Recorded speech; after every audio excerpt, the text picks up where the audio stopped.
I've actually been to the Trotsky house in Mexico where he got ice picked. Ice picked. You can also see the tiny little kitchen Oh. where poor Mrs. Trotsky had to... Had to deal with. You always forget about Mrs. Trotsky. It is on. Hi, everyone. Today I'm talking with novelist and poet Margaret Atwood. You know that Margaret Atwood. She's best known for Handmaid's Tale, but she's written over 50 books. She's brilliant, incredibly knowledgeable, and wickedly funny. I tried to do a different kind of interview with you to get to know her because she's written a memoir, and it's a really joyful one. And I think we think of her as sort of this dystopian prophet, but she's much more than that, and as an absolutely fantastic person and someone who is well worth listening to. So stick around. Margaret, thanks for coming on. I really appreciate it. And it's lovely to be here. So I have a lot to talk to you about. And as I said initially when we were first talking, is I know everyone asked you about Handmaid's Tale. I'm sure we'll get to it. But I was really delighted that the book covered lots of other things. And the cover was really striking. It's one of the most striking book covers. And I'm sure you had a lot to do with it.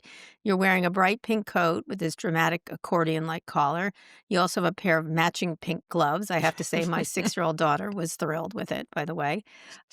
You're looking straight at the camera and you have your finger on your lips, and it looks like you've either just told us a secret or you're about to. I was fascinated by your cover. I don't know why. I don't usually pay attention to them, but I'd love you to talk about it and what, because it communicates a lot, I think. Okay, so how did it come about?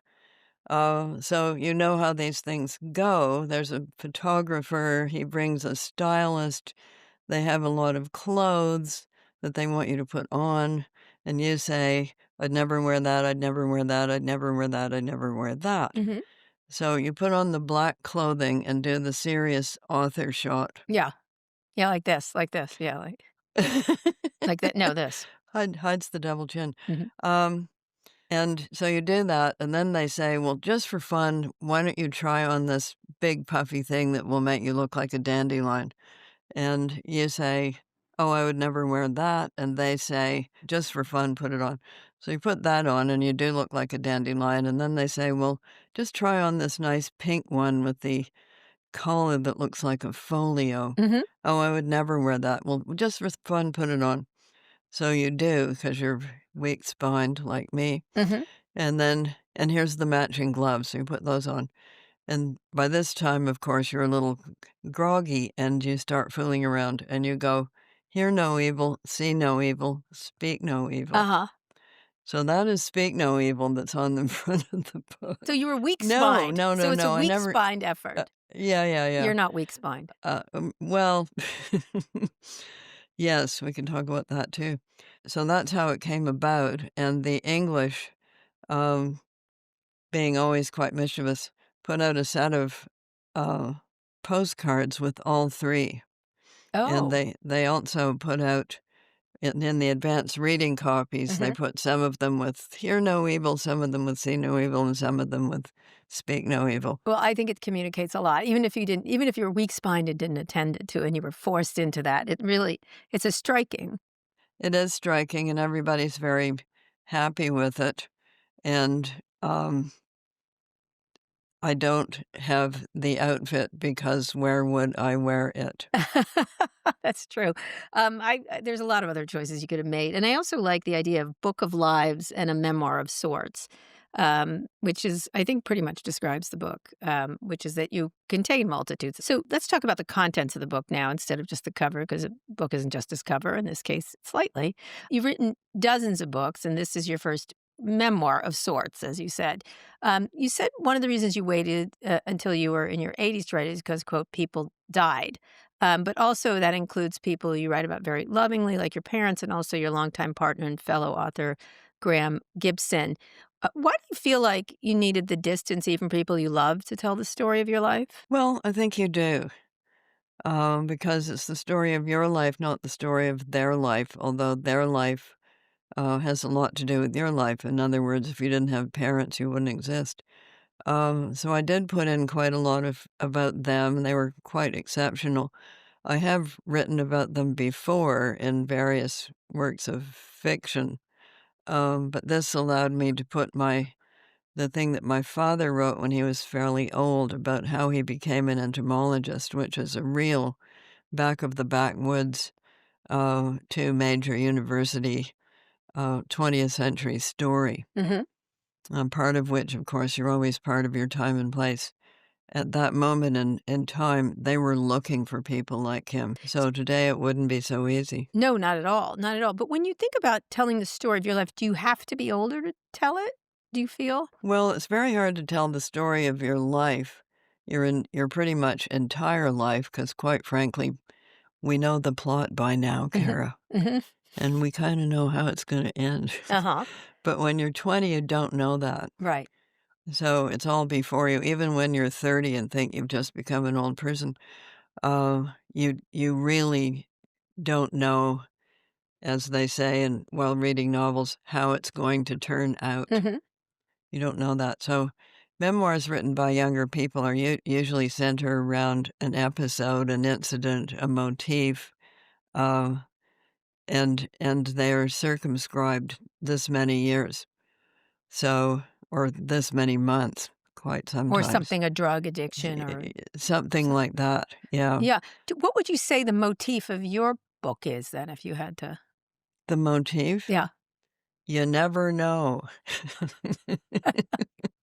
And you do not, actually. You still You do don't. not. You never know. Yeah, you never know. That's interesting. So you had to revisit a lot of your old work to write that book, including some early stories that were never published. And you say the process conjured up strange dreams that were you were conversing with the benevolent dead. Explain. I love that phrase, the benevolent dead, because there's other kinds, by the way.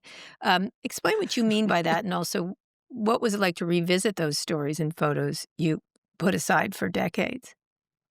Yeah. So ghosts, things from the voices from the past. So we're back in Scrooge. We're back with Scrooge and the Ghost of Christmas Past. When Scrooge says, "Long past?" and the ghost says, "No, your past." Ah, Oh, so the ghosts of your past, you as an individual, and everybody has them, unless they've lost their memory, and they don't. Um, the benevolent ghosts are people that you liked and meant you well. And malevolent ones are people you didn't like who didn't mean you well. What else can I say about that? When you think about that, because I want to get into your book, Cat's Eye. It's my favorite book of yours, actually, Oh-oh. because Oh, you knew a Cordelia. yeah, I did indeed. We all knew it, Cordelia. But when you have to revisit those stories, tell me what that was like. Okay, things that weren't published, of which there are a lot, because I wrote copiously from the age of 16 onward, and who knows why I saved this stuff, but I did. So your reaction to those is, thank you, Providence, for not publishing this work. Did you ever look at something and think that's good? I thought, this was written by quite a weird person. Oh, wow. Okay. That's what I thought. Really? But I also thought, uh, yes, it has promise, but I wouldn't want to live or die by this. Did it make you change how you thought of your younger self? I mean, everyone has a version of what they thought of themselves, and then there's the reality. Yeah. Oh, I think your version of yourself changes from decade to decade and even from year to year Hmm. because we are all involved in narrative revisions Right. Right. and changes of point of view. Hmm. So something that seemed like a terrible tragedy to you when you were 18 seems like a funny anecdote when you're 40, Hmm. and then when you're 70, you may have forgotten all about it. So we all do that. We all prune, edit, and look at things from a different perspective. And if we're writing murder mysteries or if there are great unsolved mysteries in our lives, we can even have aha moments. Hmm. You open the drawer and here's the letter from somebody telling you things that you really didn't know at all. Right, right. How did your personal narrative get revised, would you say, as you looked at that? Well, I think you get older. If you're lucky, you get older. If you're not lucky, you die.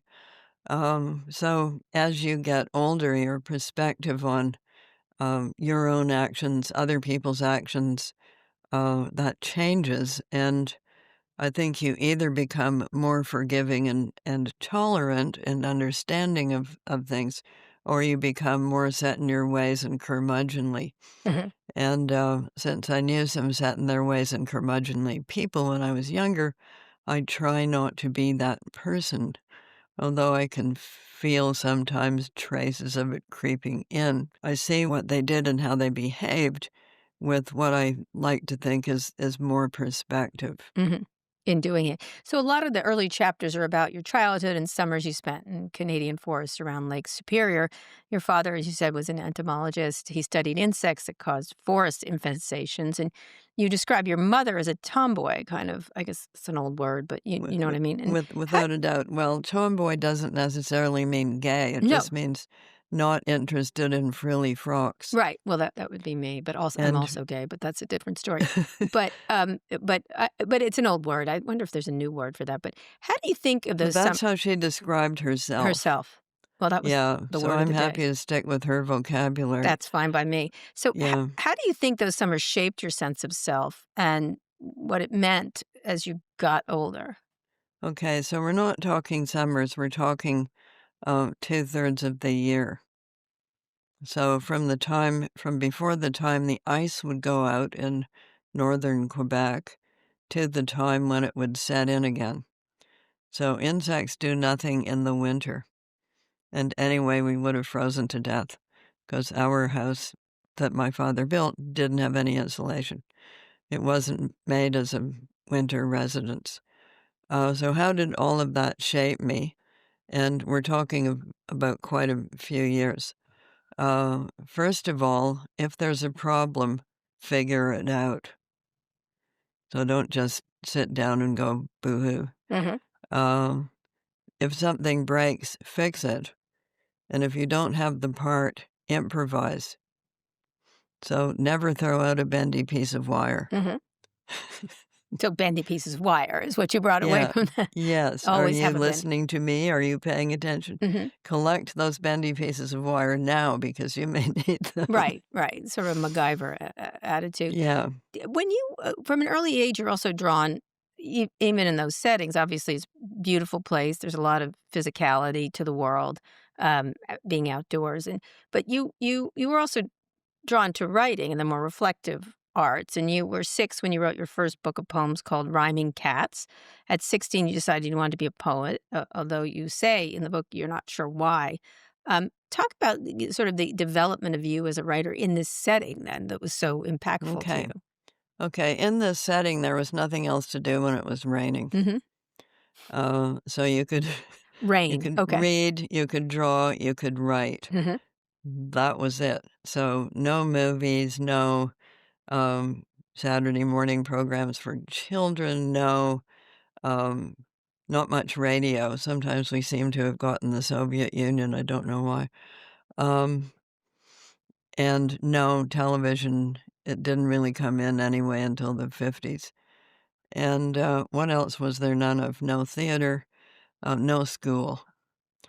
So when it rained, you either did your school lessons if you were old enough to have any, or you read and wrote. And I read from an early age, partly because 2 stories my brother taught me. Second story, nobody would read the funny papers to me.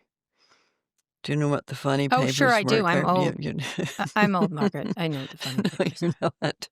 I read Nancy. Oh, yeah, yeah, no, she was good. She was never funny, actually, Margaret. Nancy was not funny? Never.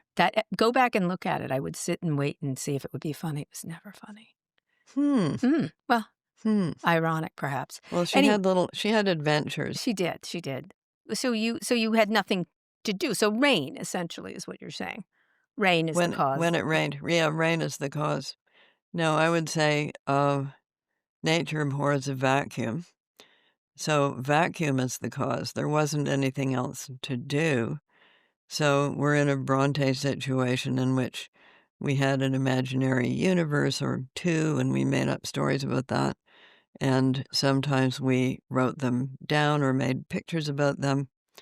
And I think a lot of kids do that. Yeah, absolutely. Well, they used to Yeah. when my one of my kids was like, "What did you used to do when you stood in line?" I'm like, "Nothing." We just stood in line. So, but what drew you to poetry specifically as a kid, as opposed to writing novels or biology, like science or something? Okay. Or you write about your decision to become a poet when you were crossing your high school football field on the way home one day.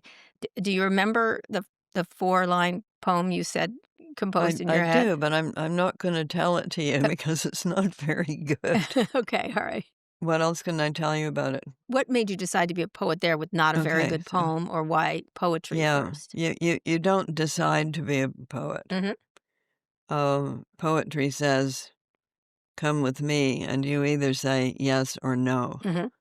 But if poetry doesn't say, come with me," there's no point. If you look at the juvenilia of people who became, quotes, "famous poets," Mhm. um, usually what has survived shows promise, but it's not the same as their later work Right, of course not, of course. because they go through an apprentice, um, period in which they're essentially imitating, other poets Mhm.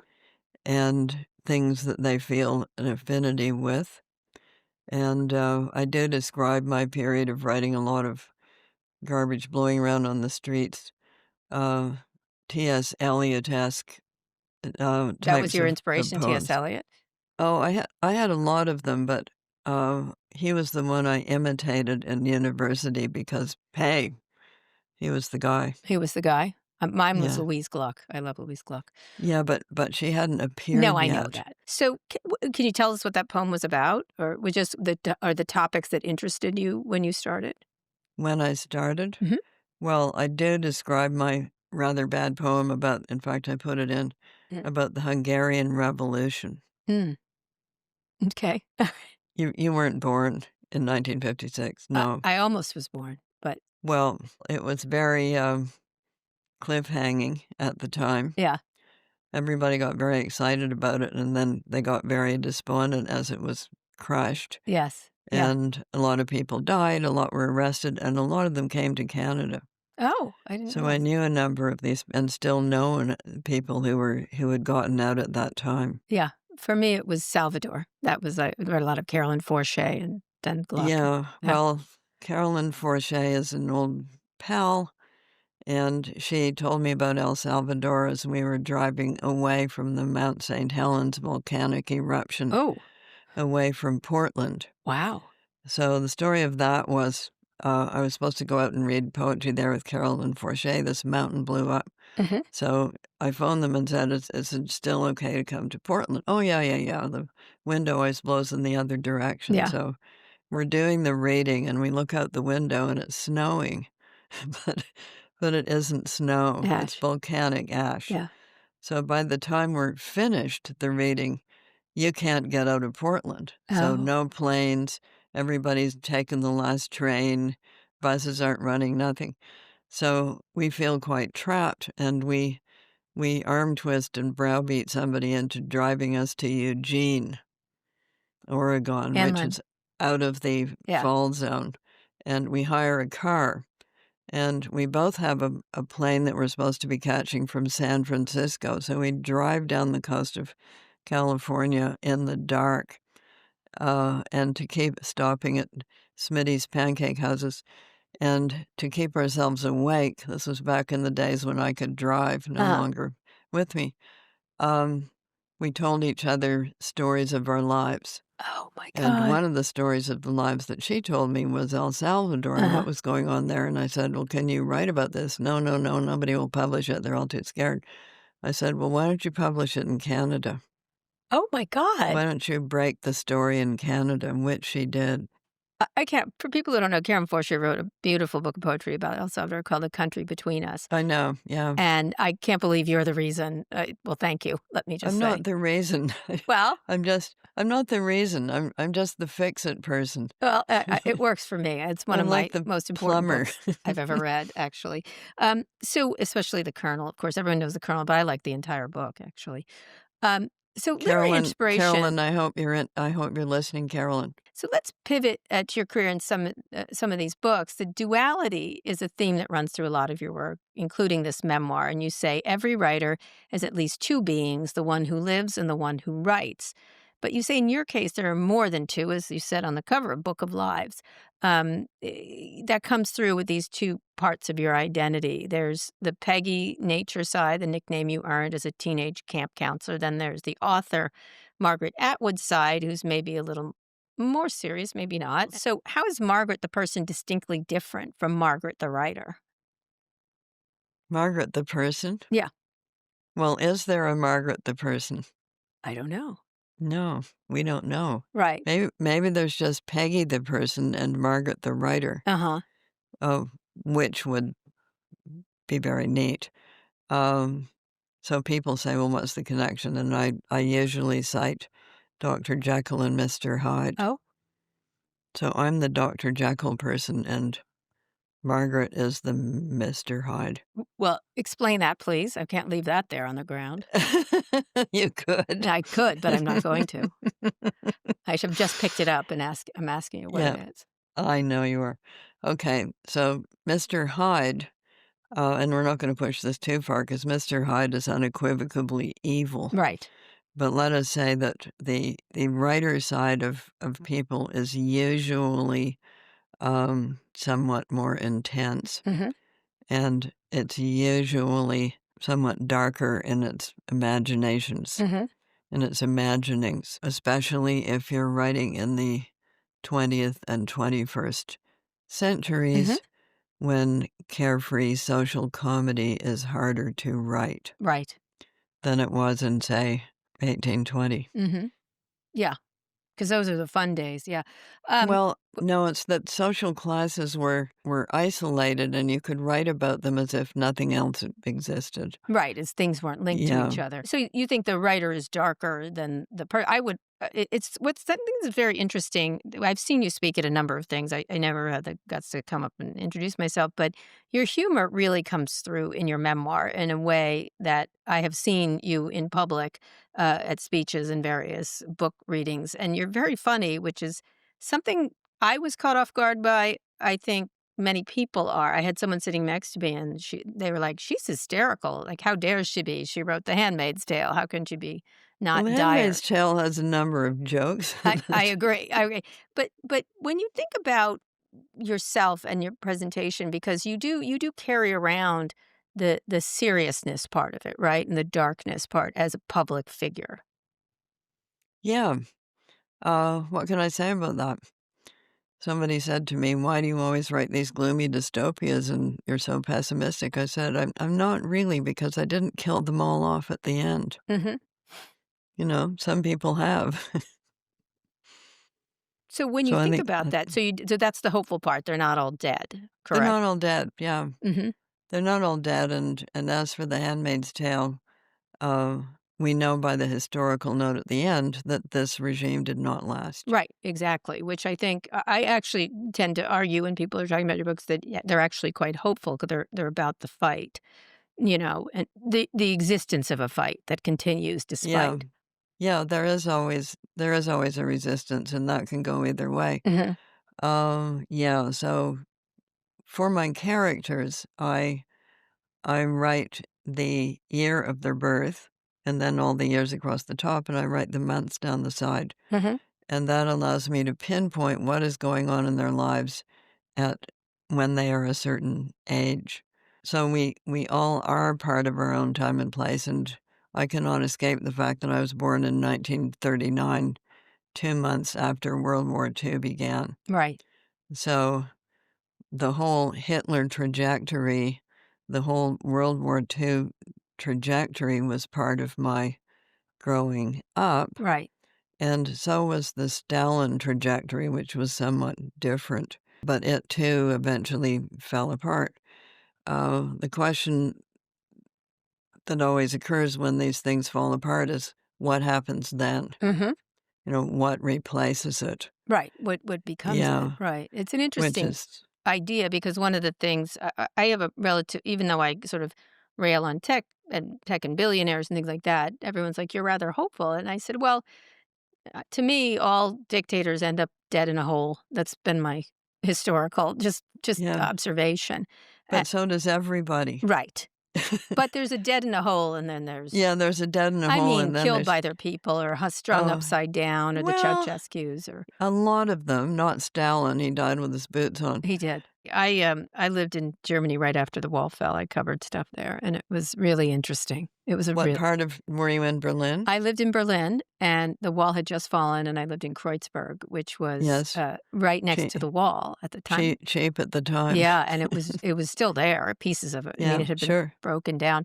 But what was really interesting is when I went into East Germany, and they Mm. they had never been taught about the Holocaust that much or that it was their No, fault or anything else, and so they had a whole different history, and completely. it was riveting, and and of course, the West Germans had been very much taught about the Holocaust Oh, yeah. and their culpability, and so the difference between them. And I was covering race riots in about immigrants. They were anti-immigrant in Rostock. There was it was the birthday of Rudolf Hess, so these not neo-Nazis went and had a march, and you couldn't do it in West Germany, so No. they wandered all over East Germany. I followed them around a small car, and I kept thinking, God, Rudolf Hess is the worst Nazi to celebrate, but all right. And all these people in East Germany were celebrating this, which was really interesting, except for one woman who stood in front of the march and said "Schade," which is shame, of Yeah, course. And I wrote about her, but it was something else. And you wrote part of the Handmaid's Tale while you were in West Germany and visited East yeah, Germany. West Berlin, Yeah, yeah. but you also went there before the wall fell, correct? Oh, yeah, Tell me a little yeah. bit about that. Well, it was very tight. In fact, it was the tightest probably of those East Bloc countries, Mhm. and people didn't really want to interact with you as adults, so they were quite happy to say, "Oh, decline an angle," about your child. That was safe. Yeah, But obviously, everybody was worried about who else was watching them, and rightly so, because we now know that at least 1 in every 50 East Germans was spying for the right. regime. Through those files that came out, Yeah, right? you probably know this book called Stasi-Land. Mhm, So that was East Germany with the terrible ice cream and awful chocolate, mhm. and not much you could spend your converted money on, which you then couldn't convert back. So there was always a cash grab at the border. You had to change Western money into their Deutschmarks, and you Mhm. could not reconvert it. Right, oh, so you had to keep Yeah, their money. yeah. I assume it was formative seeing that, presumably. Well, it was very interesting, and then we went to Czechoslovakia, also very interesting and pretty tight, but not as tight. Mhm, And then we went to Poland, which was very loose, mhm, even in 1984. mhm, So I thought to myself at that time, it's going to crumble here first, mhm. which it did. Yeah, and then Czechoslovakia, and then East Yeah, Germany. but Poland had a big opposition, namely the Catholic Church, Yeah, and yeah, it was huge, and it was so big that they couldn't arrest and shoot everybody, although they arrested and shot some people. right, they did. When you think so like we're talking about, your lived experiences are a big influence in your writing, though in your memoir, you revealed that you were bullied by a group of girls when you were 9, and your experience inspired Cat's Eye, which again is my Hmm. favorite of your books. And you're right. Everybody has a Cordelia, I feel. Your Cordelia was a Not girl. everybody. Some people were Cordelia. Oh, right. Fair. There's an imbalance Fair. there if everybody has one. Well, And some everyone who people writes about a Cordelia had one, had and a Cordelia Cordelia, doesn't yeah. write. That's Yeah, sometimes Cordelia does write, yeah. but not she writes different things. Could you read a little bit from the part of the book for us? Yeah, so I'm talking about Cat's Eye, Mhm. and for those who haven't seen what we were talking about, that's the cover. Yes. Um, but despite its universality, it was true that parts of the novel were autobiographical. I avoided saying so then because the chief perp was still alive.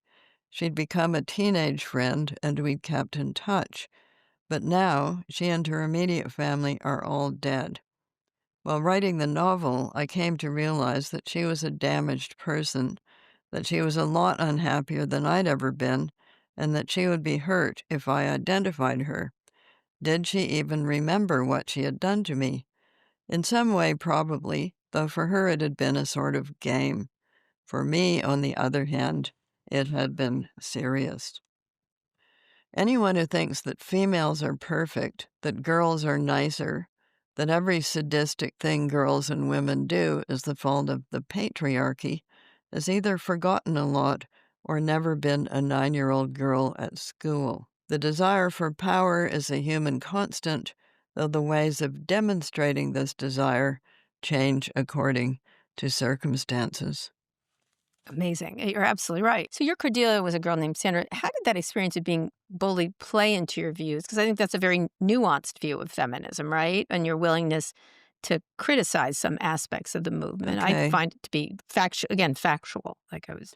Yeah. So if you look on Wikipedia, at least last time I looked, there were 75 different kinds of feminism. Mm-hmm. Hmm.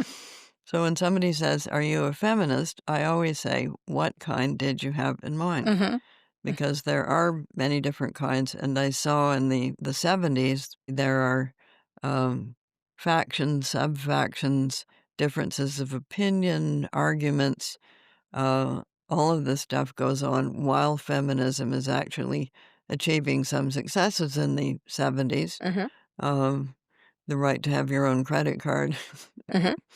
even if you're married, Mm-hmm. uh, and a lot of other things actually got achieved. But there was always factionalism, and you do find that whenever something new hits the ground.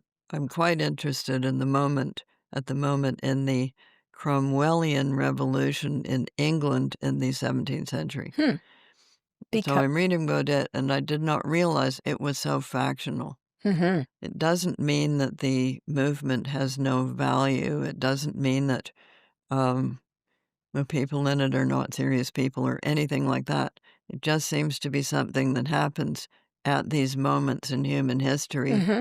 when things are in um, serious flux. So you have a reputation for writing stories that do speak to women, though, and the issues they face. But and on a personal level, many feminists idolize the fact that you never married your longtime partner, Graham Gibson. You didn't take his name. You had one daughter, but that's not what you actually wanted. Reading this, you wanted to get married and have more kids. It was something he apologized to you for toward the end of his life, as you write. And Mm. you, but talk about the disconnect between your personal life and how people perceived you.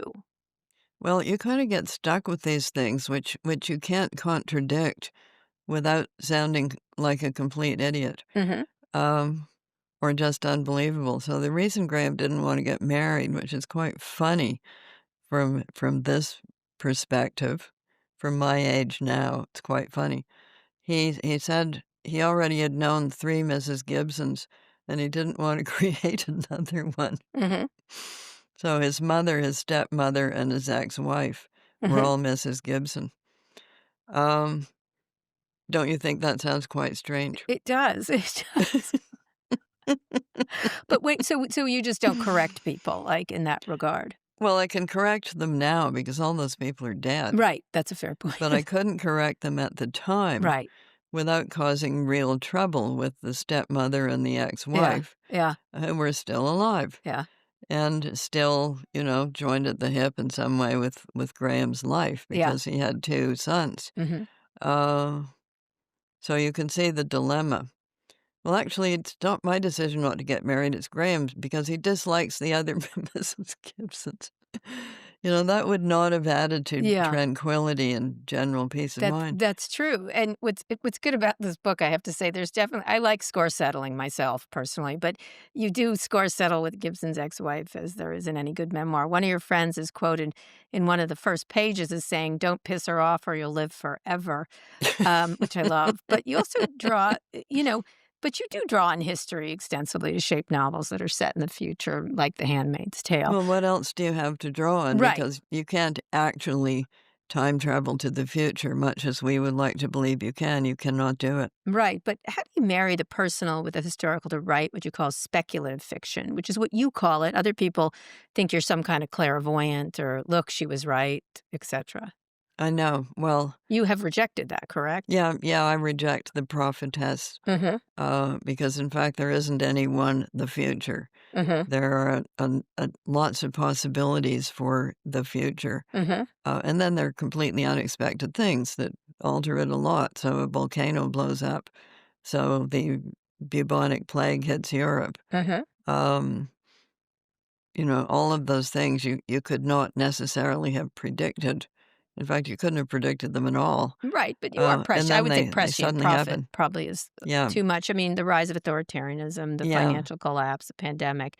But you say you say you were just pointing out things that could happen and that we should yeah, be on the lookout for. absolutely. But you certainly are putting things together. You're almost like one of those CIA agents who figures out scenarios, right? That's what you're doing is scenario building. Yeah, it's true. Yeah, and I read a lot of murder mysteries as a child. Hmm. I also read a lot of sci-fi as a child.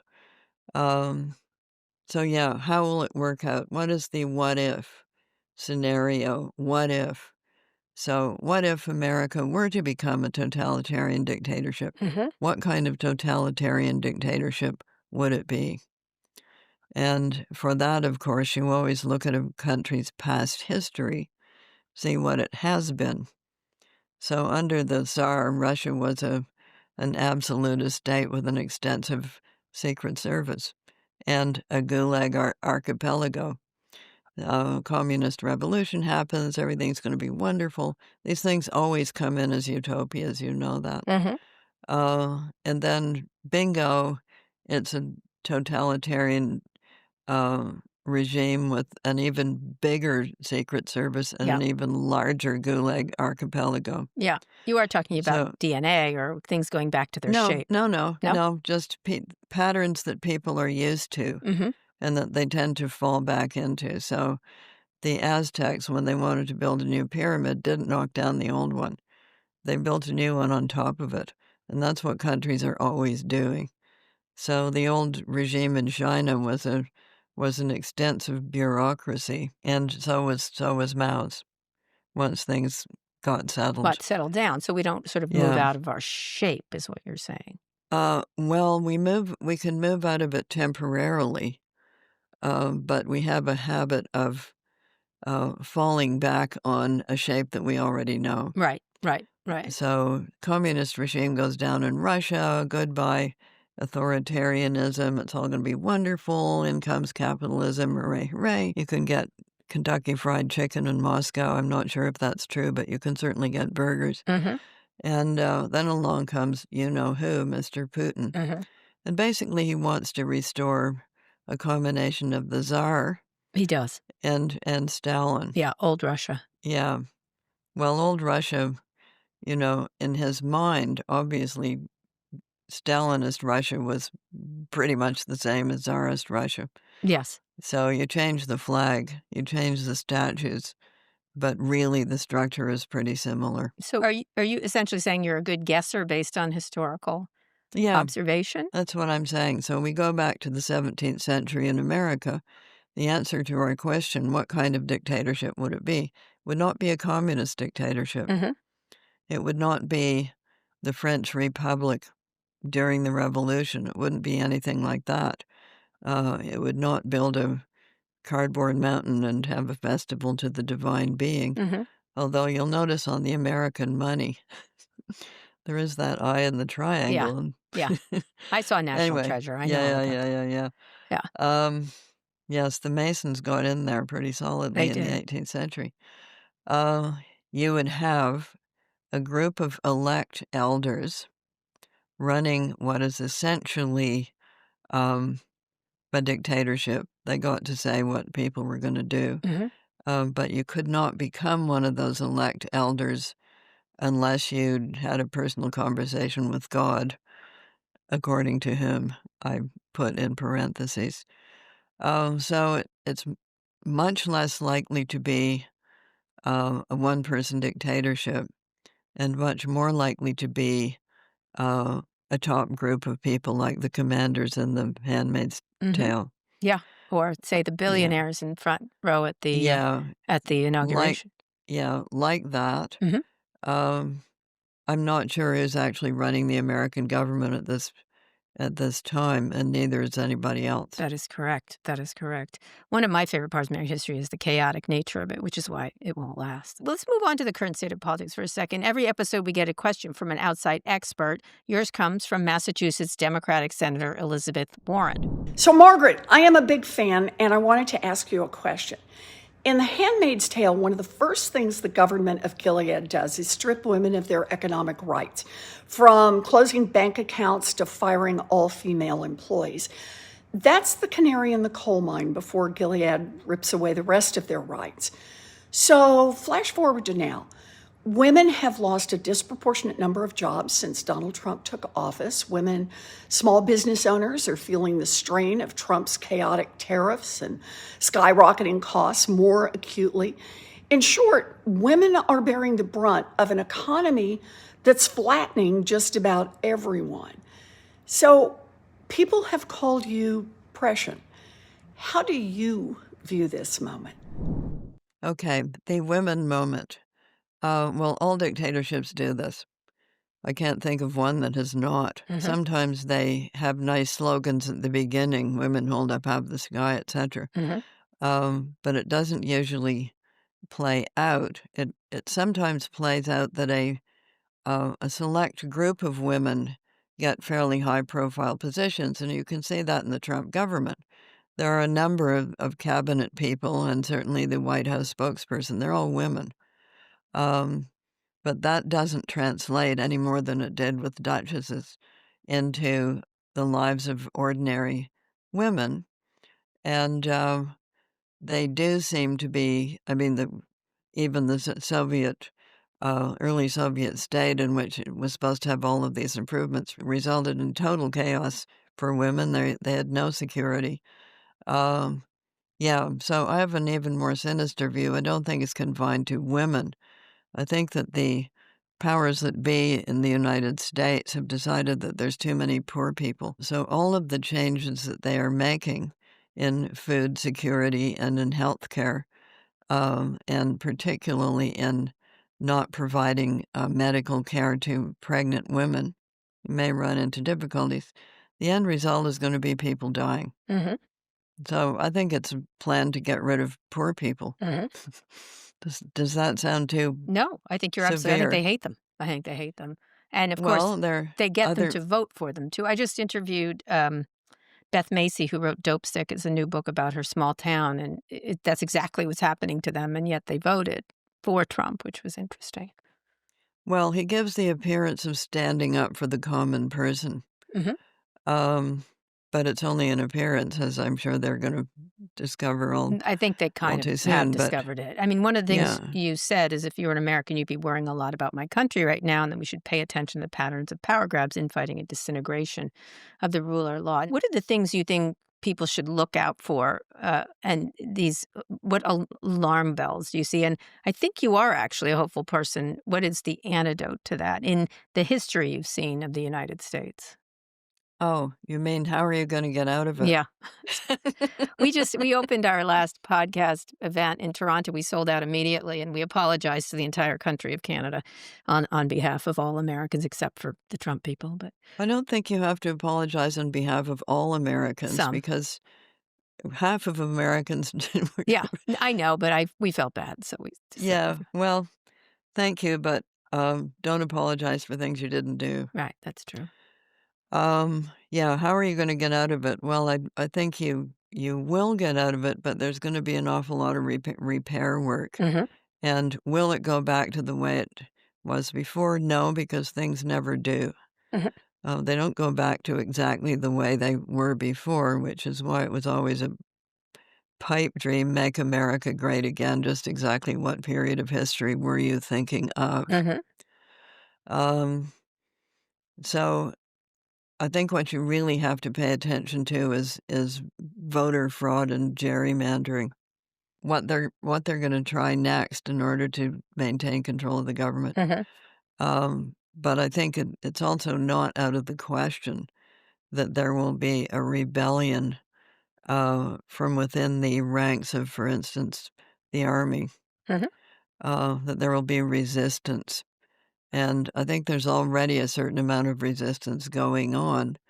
with people just not falling in with this plan, not accepting as a given, the patently illegal actions that parts of this government have been doing. Yeah. Yeah. So rule of law, um, we won't talk about the Supreme Court, but general rule of law, Mhm.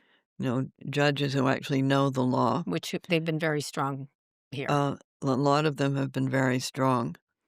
And how far is the current regime willing to go in its defiance of the law? Mhm. And how many Americans will actually sit still for that? Yeah. I So I have to tell you even there's a distinct "fuck this guy" sentiment across the country, more so. how do you know that? I traveled just Yeah, extensively recently, and from but do you people talk to Joe in the diner? I have they're all my Okay, relatives. they're your They're my relatives. relatives, and it's more like it's a lot of people, it was interesting, were like, "Well, I think there's too much immigration, but not like this. Like, this isn't how we Yeah, feel." But "not like this" is said by a lot of people. yeah, Like, I don't love trans people, whatever, they hate trans people, but not like this, but not yeah, like this enters into every mm, sentence. So they don't like the method, even if they might agree with some of the issues they have. And I think affordability has trumped everything. yeah. I Everything think costs so. more. Everything Yeah, right now, an inexpensive chicken sandwich costs as much as someone makes in an hour. So I think that's says it to everybody. Like what? Like yeah, so. yeah, Yeah, I have a lot of West Virginia relatives, so I pay a lot of attention to them. Um, there's a passage in the book about how you started using Twitter. So one of the things that I read about a lot is the impact of social media when it started to become popular. You said it helped you fill some seats for a New York event that hadn't gotten much publicity. It no also kidding. helped you recover a laptop you accidentally left on the plane. This is all good. But how are you thinking about what social media is and the rise of those tech titans? Because they're the version of the commanders here, alongside authoritarianism in politics. Yeah, and they didn't start out that way. Well, they did. I was there. No, they didn't. Okay. That was not the public face they were putting out. No, but that's what they were like. But go ahead. Oh, yeah. Okay, sure. Any entrepreneurial person is going to want one thing, more market share, and Right. a second You thing, got it. their shares going up in value. Mhm. So of course they want those things, and it was brought in, same as the internet. And I remember when that started, it Mhm. was a bunch of um, scientists who wanted to be able to exchange information Yeah. more quickly. Yeah. And hey, it was great at the beginning. And so was Twitter at the beginning. Agreed. It was a fun place. You could use it in helpful ways. You could share information helpfully. And in my mind, the Democrats won the Obama election because they figured out social media, Mhm. and the Republicans hadn't. But then they did. Mhm. So yeah, the other rule of military history, which I'm sure you know perfectly well, is that if you invent a new weapon that's quite successful, your enemy's going to get hold of it pretty quickly and That's use it correct. against you. Yep. Yep. So that's always what happens. Are you still on Twitter? I had 1.6 million followers. I'm not on it. I left. I called it a Nazi porn bar, and I said I just don't like Nazi porn bars. So, Yeah, I'm still on it mm, because a number of people that I follow are still on it. mhm. And I did set up a Blue Sky account, but I haven't really figured out how to use it. It's the same. It's the same. Yeah. You So is think? Threads. They're all the same. They're all the same. They're not. No, Okay. it's not a Nazi porn bar over there. It's actually. Speaking of which, it's a little. It's very left in that regard. And you talked that you've come under attack more from the left than the right through your career, and that the Yeah. left thinks you should be preaching their sermon, whatever that may be. What has to happen in this retrenchment of the rights that many spent decades fighting for? Because right now, everything is the binary, right? Like You if mean over here, over here? Yes, exactly. Because you're complex, and I think people want you to be something, right? Or Oh, sure they do, but good luck with that. I can see that. I can see that. But how do you have said they've been tougher on you if you don't follow through on a Well, first of all, they were actually paying attention to me, whereas most people on the right don't. Yes, that's true. That's true. So when The Handmaid's Tale came out as a book, we didn't get any death threats. Mhm. when it came out as a movie in 1990, Mhm. early 90, just as the wall was coming down, we launched it in East and West at the same time. We did get death threats for that, and I said, "Why didn't we get them for the book?" And they said, "Well, those people don't read." So I must ask the TV series people how they're doing in that department. Yeah. It's a conundrum for the right, because why are you objecting to someone portraying what it is you have said you actually want to do? Mhm.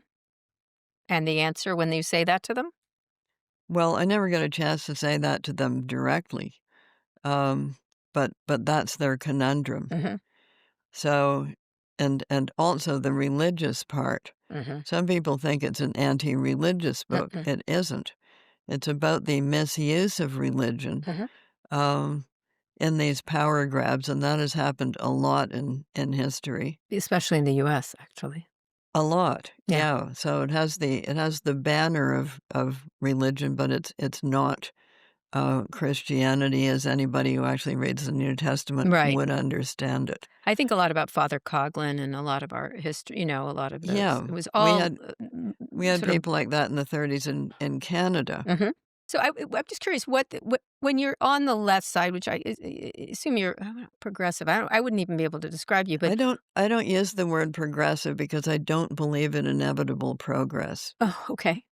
And I don't believe in the right side of history because history doesn't have sides It just is. that are inevitable. Mhm. And we are not on the yellow brick road to the Emerald City of Oz. Mhm. Sorry. Yeah. Yeah, which of course was a populist tale about monetary policy. People don't, and the Emerald City, I think, was No, DC. we certainly don't understand that. Yeah. But the Emerald City of Oz, by the way, when we get there, is a totalitarian dictatorship. But never mind. But never mind. It's a benevolent one. Well, the new movie kinda spells that out pretty clearly, right? Does it? Yeah. Yeah, you've not I seen haven't seen Wicked? it. No, no, no, no. It's okay. So I should go and see it. Yeah. Oh, both of them. Yes. Why Just should I? because the singing is great. Uh, The thing that oh, I thought you were going to say because it has a profound political message no. embedded in. Yes, No. too. That does too, Yes. but Yes. it's No. actually Yes. No. it doesn't hit you over the head with it in a All right. but the singing is how about that? The singing is amazing. All right. I believe you. They're very gifted, and it's a story about speaking of, cat's eyes about a relationship between 2 women, Hmm. or girls and then women later, you talk about that, but it's about a relationship between 2 women is what it's about, Right. you know? Each with a different outfit. Yes, absolutely, but they're the same, you see. You see, it's a How are mind fuck. they? How well? Oh, Dr. Jekyll and Mr. Yeah, Hyde. well, there you go, I Yeah. think you should There see you it. go. You would Okay. laugh All your right. ass off is what I would say.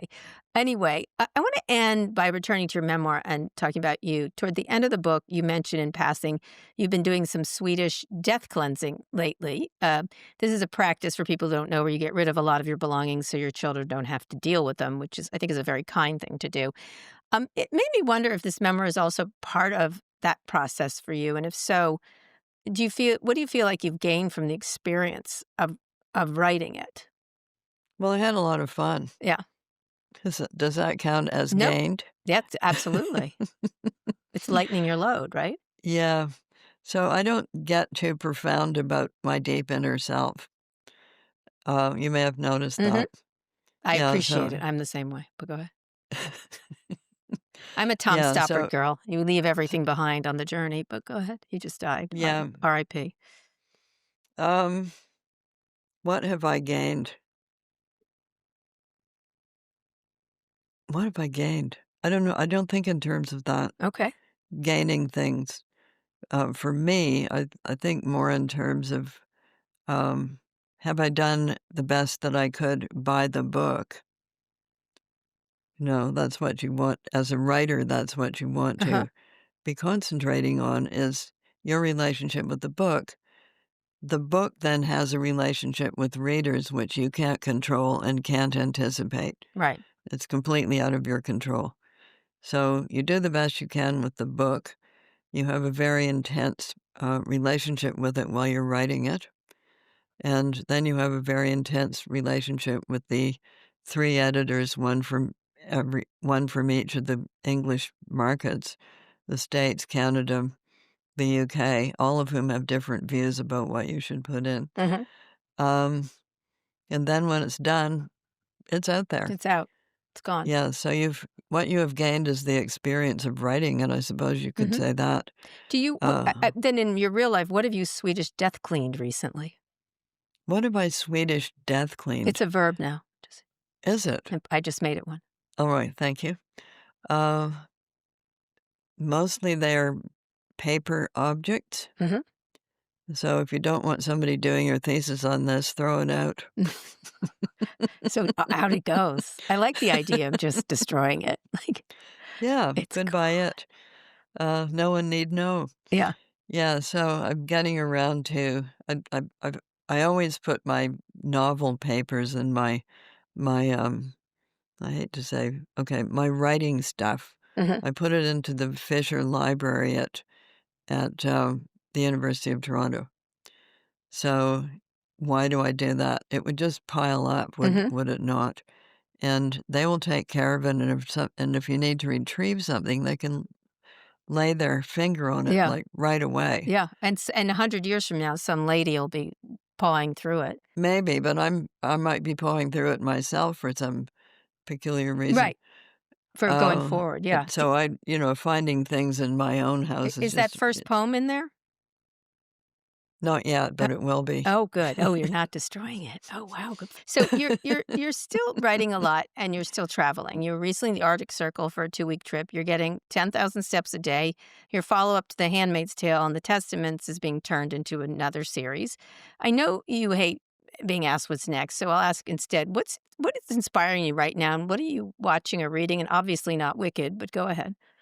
Well, I'm paying pretty close attention to the American political scene because, of course, you know the old saying, um, Washington catches a cold, Ottawa sneezes. Hmm. So I'm also watching the Canadian political scene, which is pretty interesting to us right now. It is. Um, so yeah, I mean, it's get the popcorn. You don't know from one day to the next what's going to happen. Yeah, life is more interesting than fiction right now, in a weird way. Well, it's also more terrifying. Yes. Yeah. Yeah. So that I'm looking at the situation in Europe as Mhm. much as I can. Mhm. Who's going to benefit from all of these shenanigans? Well, I think it will be China. Yeah. Agree. I think they're playing the long game. I think they're being pretty smart. Mhm. Um, and anybody who thinks that you can make a deal with Russia to hand over Mhm. Ukrainian hoo-ha to anybody in the West is dreaming. Dreaming. You gotta punch It's them in the nose until they're Well, down. it's because they're in hawk up to their eyebrows with China. That's right. That's So the correct. person who's gonna get that stuff, it's China should Yeah. Russia get its hands on it. Right. One time I was writing about a tech billionaire, and he said, "When are you gonna stop hitting me?" And I said, "When you stay down." So that's how I feel about Russia. So Yeah, l so my the la other people all right. question people ask me is, "What about AI? Is it gonna take Yeah. over the world?" And I say, "You have a major energy problem. Mhm. Unless you can solve that, Right. uh, you're just gonna run out of electricity." Yeah. And then they go, "Nuclear fusion," and I go, "It hasn't happened yet." Not yet. But they are reviving the nuclear reactor at 3 Mile Island. I don't know if Well, Microsoft bought it, essentially. that's they need a source of energy Yep. because otherwise all the lights are gonna go off in every city in America. Yeah, that makes you feel warm and fuzzy. Let's revive 3 Mile Island. Yeah, You're and sort of and like also the idea that everybody in the world is gonna be plugged into some kind of AI and yeah, become walking zombies. There just are not enough resources to yeah. have that happen. You don't want a AI Margaret Atwood? Well, people have I tried. know. I've seen it. Yes, they were rubbishy at it Yeah, so far, but yeah, they might improve it. they will. My last question is about something not dead, not AI, not whatever, is a longtime birder. I want you to explain why you are. And are there any species you're still hoping to add to your life list? I don't have a life Oh, you list. don't? No, we made a point of not having life lists. Explain why you're a birder and what a life list is for Yeah, people. okay, I grew up with, birding because my family just knew all that. By the way, nature will kill us before we kill it. 100%. Jeff Vandermeer, I think about him a lot. Yeah, What? well, microbes will survive. Right, right. Um, Along with cockroaches and Cockroaches, yeah, rats. my dad used to say, and this is in the '50s, it'll all be cockroaches and grass. Mhm. And happy Thanksgiving to you too. Yeah, Thanks, Dad. that's what he said at Thanks oh, well, Oh, just well, you this was dinner table conversation, like how many fruit flies multiplying unchecked would cause the earth to be covered to a depth of 2 miles oh with my fruit god. flies. Why do you need to know that? Never Well, mind. now you do. But, we've gotten off the course. Why are you a birder? What is it's because you Okay, so since you were a I kid? grew up with it. Yeah. My parents were early environmentalists, so back in the '50s, my dad was a systems biologist. Mhm. This eats that, eats this, eats that. Um, so I just grew up with it. It's my outlook on life. So Graham got into it in an activist way, and we did for some years. I think it was about 10 years. We worked with BirdLife International, which does very important work internationally because, of course, a lot of birds migrate. They're not limited to Mhm. one country, so you have to deal with all of these countries. Um, we worked as the honorary presidents of the Rare Bird Club, which means we helped raise money. And that's on the macro level. On the micro level, we set up an organization on Pelee Island, Mhm. which is in the middle of Lake Erie, is the most southerly part of Canada, and is on a migration flyway that goes from the Ohio shore, funnels up across Lake Erie, and spreads out into the boreal forest where these birds breed. So we are migration data monitoring, among the other things that we do. Right. And we are right now converting a 1928 large liquor store on Pelee Island. You get one guess as to why there was a large liquor store on Pelee Island in 1928. 'Cause people need to drink when you're sitting on Pelee Island in 1920. No, prohibition. Oh, Oh, how much rum running was going on across Lake Erie? Quite a a lot. lot, that's right. So where was the depot? Well, there was certainly one on Pelee Island. Right. So, yes, all of that was going on, and we got hold of this building because our previous building where we put our bird banders was sinking into a swamp, and there were snakes in the bathroom, and we're converting it right now. That's amazing. So, do you still bird? Even if you don't have a life list, is there a bird you wanna see? Well, I've never seen an ostrich in the wild, and I'm unlikely to see one Why? because I'm getting a bit too old to go to ostrich land. Well, you seem like you have a lot of kick in you. I don't know. Oh, you think so? Ostrich. Why an ostrich? They're big. I can see them. Oh, you don't have to be like, "Where does the bird where's" That's a fair Well, point. That's a fair I'm gonna share this with you because you're obviously not ready for it. Um, your vision may decline a little bit as you get My older. vision's been terrible since I've been 4 Oh, years old, so I'm all good. right. Um, uh, It's gonna get worse. I can't imagine it would get worse. I'm almost nearly blind.